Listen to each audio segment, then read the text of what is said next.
অসম চৰকাৰে বিয়াগুম বিদ্যুৎ বিভাগটো বিদ্যুৎ যোগান নিয়মীয়া কৰাত সম্পূৰ্ণৰূপে ব্যৰ্থ হৈছে। বৰ্তমান ৰাজ্যখনত অত্যাধিক গৰম, আনফালে ছাত্ৰ ছাত্ৰী বিভিন্ন প্ৰতিযোগিতামূলক পৰীক্ষা, তাৰ সমান্তৰালভাৱে কিন্তু বিদ্যুৎ যোগান নিয়মীয়া কৰাত অসমৰ বিদ্যুৎ বিভাগটো সম্পূৰ্ণৰূপে ব্যৰ্থ হৈছে। এফালে চৰকাৰে আচলতে মূল্যবৃদ্ধি কৰিছে, তাৰ অনুপাতে বিদ্যুৎ যোগান দিয়াত অসম চৰকাৰ সম্পূৰ্ণৰূপে ব্যৰ্থ হৈছে।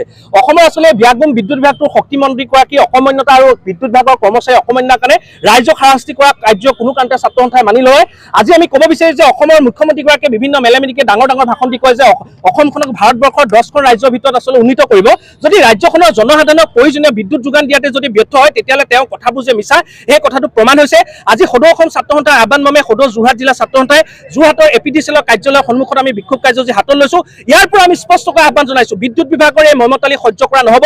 বিদ্যুৎ বিভাগে গৰমৰ দিনকেইটা যদি অন্ততঃ বিদ্যুৎ নিয়মীয়া কৰিব নোৱাৰে, তেতিয়াহ'লে বিদ্যুৎ বিভাগৰ এই বিয়াগুম বিভাগটোৱে কৰি আছে কি?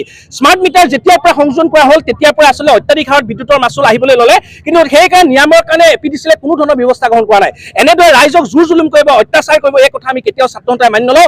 অনাগত সময়ত যদি বিদ্যুৎ বিভাগে যদি সন্মতি নাহে, এই অকমান্য বিদ্যুৎ বিভাগৰ মন্ত্ৰীগৰাকীয়ে যদি বিদ্যুৎ যোগান নিয়মীয়া কৰিব নোৱাৰে, তেতিয়াহ'লে ছাত্ৰ সন্থাৰ তীব্ৰ প্ৰতিবাদী কাৰ্যসূচী সন্মুখীন হ'বলৈ সাজু থাকিবৰ কাৰণে এই প্ৰতিবাদ চলিব আমি স্পষ্টকৈ আহ্বান জনাইছোঁ।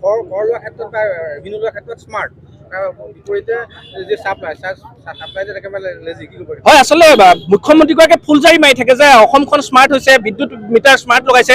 এই স্মাৰ্ট যেনেকৈ মিটাৰ লগাইছে, তেনেকৈ স্মাৰ্টভাৱে তেওঁলোকে বিদ্যুৎ যোগান দিব পৰা নাই। এনেকুৱা উৎকট গৰমত আচলতে বিদ্যুৎ যোগান নিয়মীয়া কৰাটোত অসম চৰকাৰখনত যে অচলাৱস্থা চলিছে, অসমৰ বিদ্যুৎ শক্তিমন্ত্ৰীগৰাকীয়ে যে পদত্যাগ কৰিব লাগে, এতিয়ালৈকে কি কাৰণে পদত্যাগ কৰা নাই, এই কথাটো আমি সুধিব বিচাৰিছোঁ। আৰু অসম চৰকাৰে অতি শীঘ্ৰে ব্যৱস্থা গ্ৰহণ কৰিবৰ কাৰণে এই প্ৰতিবাদ চলিব আমি আহ্বান জনাইছোঁ।